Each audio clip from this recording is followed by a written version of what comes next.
Hello everyone, welcome back to GSM Tips.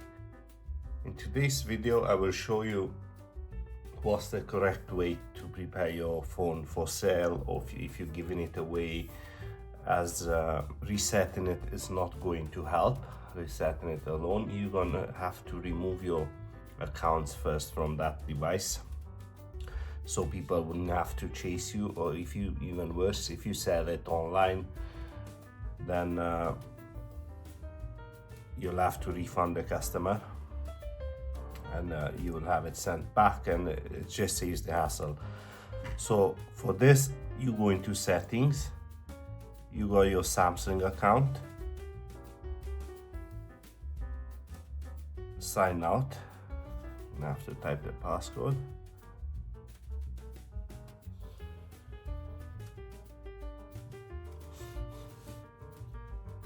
and your once you tap the passcode, it signs out automatically.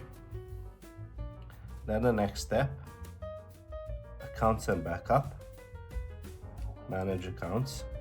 So you have your Google account, you go to your Google account and just type remove account. That's it, this is removed. Now this time you go to general management, reset, type factory data reset. This will reset and it will remove all your accounts, all your socials, all your everything from the phone, and after this it's good to go. Thanks for watching. I'll see you in the next one.